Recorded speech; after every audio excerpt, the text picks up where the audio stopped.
बिस्मिल्लाहिर्रहमानिर्रहीम। अस्सलामुअलैकुम। Welcome to my YouTube channel.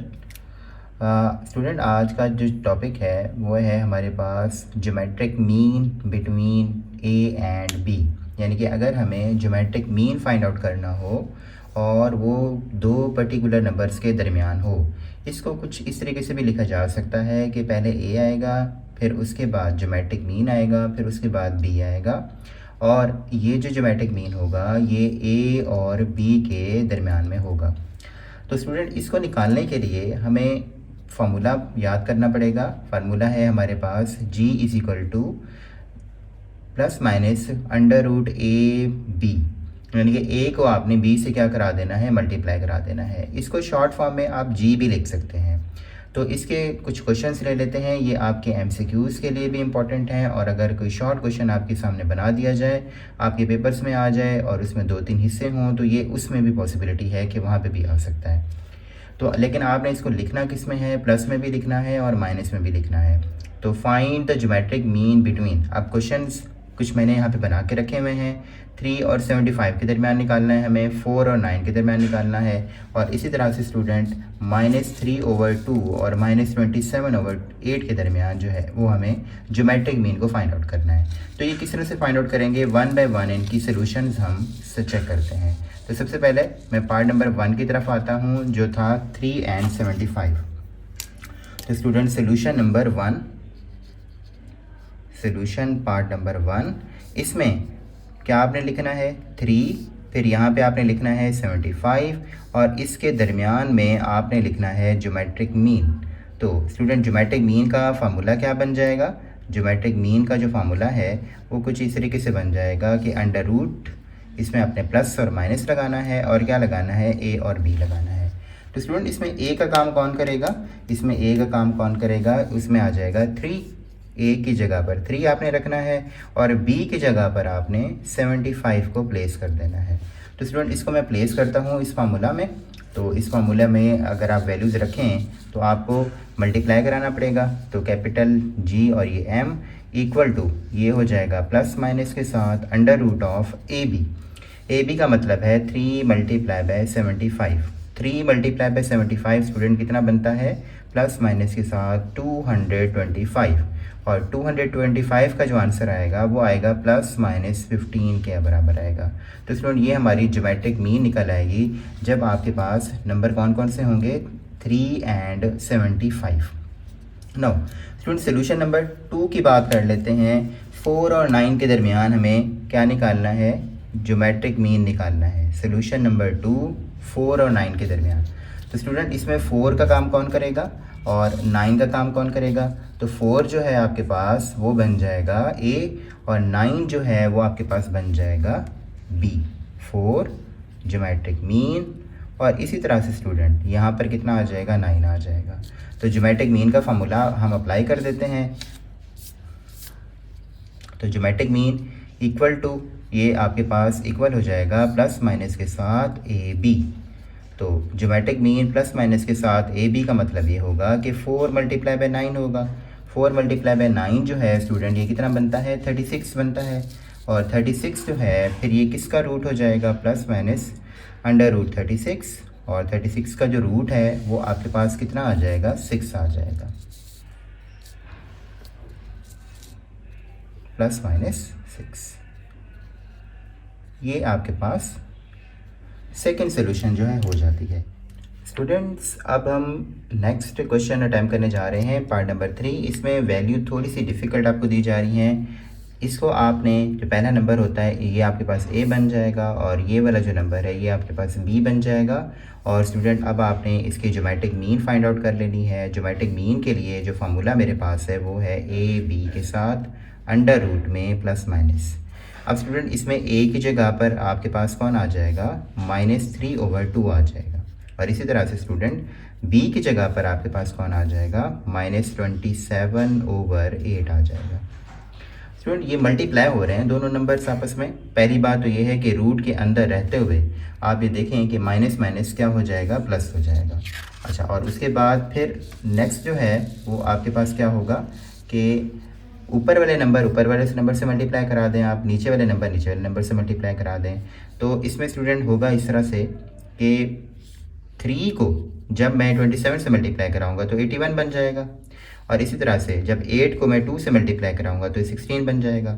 तो स्टूडेंट इसके बाद प्लस माइनस के साथ ये 9 रूट 81 का रूट 9 होता है और 16 का रूट जो है वो 4 होता है। तो ये आपके पास क्या आंसर आ जाएगा, ज्योमेट्रिक मीन का आंसर आ जाएगा, जो -3/2 और -27/8 के दरमियान है। ठीक है, तो इसमें सिंपली आपने क्या करना है, मल्टीप्लाई करना है। मल्टीप्लाई करने के बाद इनका जो रूट है वो आपने फाइंड आउट कर लेना है। तो ये आपके पास ज्योमेट्रिक मीन जो है वो कैलकुलेट हो जाएगा।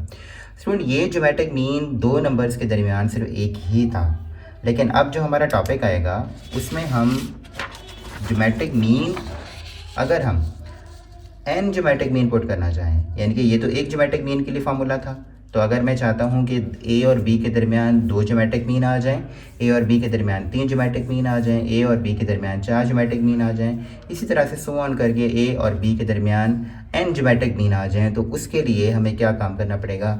तो उसके लिए स्टूडेंट हमने फार्मूलाज वगैरह बना के रखे हुए। अगर इस तरह की सिचुएशन आ जाए कि a और b के दरमियान आपको बहुत सारे ज्योमेट्रिक मीन पुट करने पड़ जाएँ, तो आपने 1 बाय 1 हर किसी का फार्मूला जो है वो बना लेना है। G1 का जो फार्मूला बनेगा वो बनेगा A1R, G2 का जो फार्मूला बनेगा वो A1R की पावर 2, G3 का जो फार्मूला बनेगा वो बनेगा स्टूडेंट A1R की पावर कितना बनेगा, 3 बनेगा। इसी तरह से स्टूडेंट अगर 4 का बनाएंगे तो ज़ाहिर है इधर भी 4 आएगा, इधर भी 4 आएगा। अगर 5 का बनाएंगे तो इधर भी 5 आएगा, इधर भी 5 आएगा। स्टूडेंट इस तरह से सो ऑन करते करते अगर हम n का फार्मूला बनाएं तो n का फार्मूला स्टूडेंट क्या बनना चाहिए, यहाँ पे भी n आ जाएगा और इधर भी क्या आ जाएगा, n आ जाएगा। स्टूडेंट मैं आपको याद दिलाऊं, इससे पहले हमने अर्थमेटिक मीन्स पढ़े थे बिटवीन a एंड b, तो ज़रा स्टूडेंट याद रखिए उसमें हमने a और b के दरमियान हमने क्या पुट किए थे, n अर्थमेटिक मीन पुट किए थे। तो उनके फार्मूलाज में साइड पे ज़रा लिख दूँ, वो किस तरह से होते थे। देखें, जब a1 आता था तो हम फार्मूला ये लगाते थे a1 + 1d। उसके बाद स्टूडेंट जब a2 आता था तो उसके लिए हम क्या फार्मूला लगाते थे, a1 + 2d। तो यहाँ पर d के साथ मल्टीप्लाई हो रहा है, और वहाँ पर अब जब हम इन ज्योमेट्रिक मीन्स की बात करते हैं तो इसमें पावर्स जो है वो r के ऊपर आएगी। G1 के लिए पावर 1 आएगी, G2 के लिए पावर 2 आ जाएगी, G3 के लिए पावर 3 आ जाएगी, और Gn के लिए पावर जो है वो कितनी हो जाएगी, n पावर हो जाएगी। तो स्टूडेंट ये आपके पास टॉपिक है। अब हम इसको अटैम्प्ट करने के लिए कुछ प्रॉब्लम्स हल करते हैं, जिसमें हमें एक से ज़्यादा जब ज्योमेट्रिक मीन निकालने के लिए बोले जाएं तो हम किस तरह से फाइंड आउट करेंगे, ये ज़रा हम तरीक़ाकार सीखते हैं अभी। तो इसके लिए स्टूडेंट एक क्वेश्चन आपके सामने है, find 2 geometric means between 1 and 8। 1 और 8 के दरमियान स्टूडेंट आपने 2 ज्योमेट्रिक मीन जो हैं वो पुट करने हैं। तो इसका सोल्यूशन कैसे करेंगे, इसके लिए देखते हैं। इसका सोल्यूशन जो है स्टूडेंट वो इस तरह से बनेगा कि पहला नंबर आपके पास है 1, उसके बाद फिर आपने क्या लिखना है, ज्योमेट्रिक मीन नंबर 1, उसके बाद आपने क्या लिखना है, ज्योमेट्रिक मीन नंबर 2, और उसके बाद स्टूडेंट आपने क्या लिखना है, 8 लिखना है। तो स्टूडेंट ये अर्थमेटिक मीन की तरह ही का ही टॉपिक है।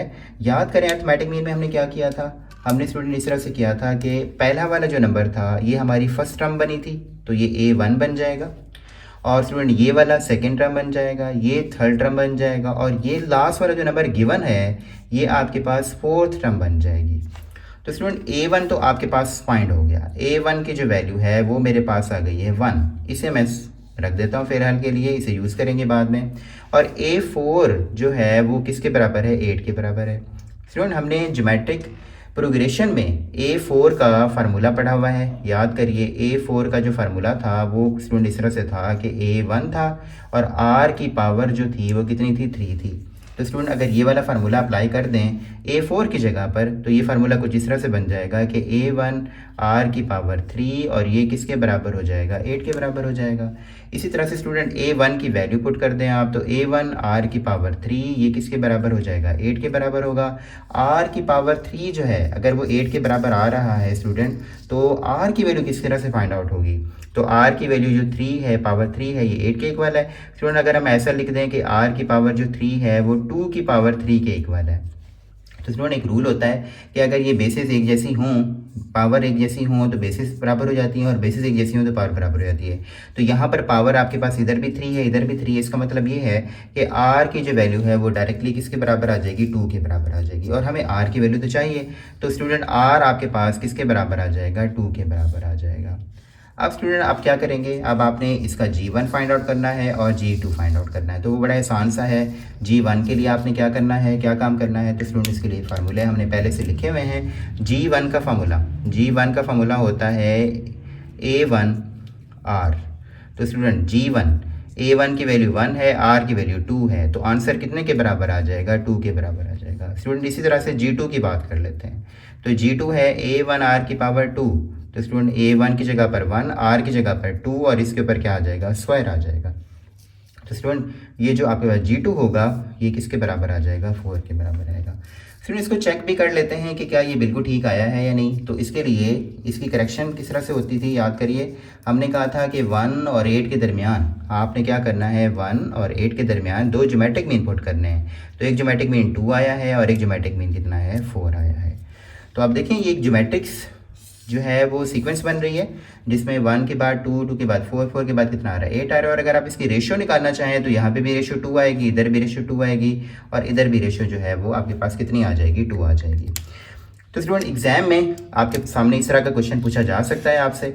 अच्छा जी, इसके बाद क्वेश्चन और किस तरीके से पूछा जाएगा उसके लिए भी हम थोड़ा सा काम कर लेते हैं, देख लेते हैं कि आपके पास और किस तरह का क्वेश्चन पूछा जा सकता है।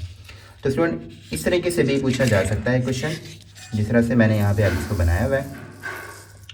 अगर स्टूडेंट ऐसे आ जाए, find the missing geometric means, आपने जो मिसिंग ज्योमेट्रिक मीन है उसको क्या करना है, फाइंड आउट करना है। तो स्टूडेंट पहला लिखा हुआ है 5। तो देखें अब यहाँ पे मैं लिखूँगा 5। अब जो मिस है पहली प्लेस पर वो कौन आ जाएगा, G1। यहाँ पर इस प्लेस पे कौन आ जाएगा, G2, और इस प्लेस पे कौन सा आ जाएगा, G3, और ये कॉमा करके कितना आ जाएगा, 80 आ जाएगा। यानी कि जितनी प्लेसेस ब्लैंक हैं आपकी वहाँ पर एक एक ज्योमेट्रिक मीन पुट होता जाएगा। अब इसको हल करने का तरीकाकार क्या है, स्टूडेंट वही तरीकाकार है कि आपने पहले क्या करना है, आइडेंटिफाई करना है कि A कौन बनेगा। तो स्टूडेंट A1 आपके पास हो जाएगा 5 के बराबर। अब स्टूडेंट ये वाली सेकंड टर्म बनेगी, ये आपके पास थर्ड टर्म बनेगी, ये फोर्थ टर्म बनेगी, और ये फिफ्थ टर्म बनेगी। तो A5 जो है स्टूडेंट, वो A5 जो है वो 80 के बराबर आ जाएगा। तो स्टूडेंट A5 को अगर हम कैलकुलेट करें तो हम ज्योमेट्रिक सीक्वेंस में हमने पढ़ा था कि A5 बराबर होता है A1R की पावर 4 के बराबर होता है, तो 80 के बराबर आ जाएगा। तो स्टूडेंट A1 की जगह पर आप वैल्यू पुट कर सकते हैं, 5 है, R की पावर 4 है, और ये किसके बराबर आ जाएगा, 80 के बराबर आएगा। स्टूडेंट यहाँ पे 5 जो है वो आपके पास मल्टीप्लाई हो रहा है, आप वहाँ भेज के इसको डिवाइड कर सकते हैं। तो R की पावर जो 4 है ये 80 डिवाइडेड बाय 5 हो जाएगी, और अगर आप इसे डिवाइड करते हैं तो आंसर आएगा 16। और अगर 16 आएगा तो इसका मतलब ये है कि R की पावर जो 4 है वो 2 की पावर 4 बन सकती है, क्योंकि 16 जो होता है वो 2 की पावर 4 होता है। तो स्टूडेंट R की वैल्यू यहाँ पर भी किसके बराबर आ जाएगी, आपके पास 2 के बराबर आ जाएगी। तो जब स्टूडेंट A1 और R का पता हो तो फिर हम G1, G2, G3, G4 कोई भी हो फाइंड आउट कर सकते हैं। तो स्टूडेंट आपके पास 3 ज्योमेट्रिक मीन निकालने थे आपने, तो चले 1 बाय 1 इसको हल कर लेते हैं। पहला था G1 के लिए फार्मूला था A1R। तो स्टूडेंट A1 की वैल्यू इधर 5 है, R की वैल्यू 2 है, तो स्टूडेंट ये बन जाएगा 10 के इक्वल। इसी तरह से स्टूडेंट अब हम G2 की बात कर लेते हैं। G2 जो है वो आपके पास किसके बराबर था, A1R की पावर 2 के बराबर था। तो स्टूडेंट A1 की जगह पर 5 आ जाएगा, और यहाँ पर 2 का स्क्वायर आ जाएगा। तो बेटा 2 का स्क्वायर जो है ये आप पहले फाइंड कर लेंगे, 4 होता है, और 4 को जब 5 से मल्टीप्लाई कराएंगे तो कितना आ जाएगा, 20 आ जाएगा। इसी तरह से स्टूडेंट अब ये कितना हो जाएगा, G3 हो जाएगा। G3 की वैल्यू किसके बराबर आ जाएगी, A1R की पावर 3 के बराबर होगी। तो स्टूडेंट यहाँ पर कितना आएगा, 5 आएगा, और 2 की पावर 3 का मतलब है कि ये कितने के बराबर होगा, 16 को 2 की पावर 3 का मतलब 8 है, और 8 को जब हम 5 से मल्टीप्लाई कराएंगे तो कितना आ जाएगा, 40 आ जाएगा। तो ये आप कैलकुलेटर से भी कर सकते हैं सोल्यूशन इसकी। अब स्टूडेंट अगर मैं इसको तरतीब दूँ तो तरतीब इस तरह से था कि 5 और 80 के दरमियान हमें 3 ज्योमेट्रिक मीन लगाने थे। तो स्टूडेंट पहला ज्योमेट्रिक मीन कितना निकला है, 10, दूसरा कितना निकला है, 20, तीसरा कितना निकला है 20, और तीसरा कितना निकला है, 40। और उसके बाद 3 is 1। तो अगर आप यहाँ पे रेशियो निकालना चाहते हैं तो हर टर्म का रेशियो आपको सेम मिलेगा और ये आपके पास टोटली जो है वो क्या बन जाएगी, एक ज्योमेट्रिक सीक्वेंस बन जाएगी और ये सारे इसके क्या कहलाएंगे, मीन कहलाएंगे। तो स्टूडेंट यहाँ पर ये अपना टॉपिक हम अपना कंप्लीट करते हैं। इसे आप लाजमी तौर पर करें, ये एग्जामिनेशन पॉइंट ऑफ व्यू से बहुत इंपॉर्टेंट है। Thank you so much.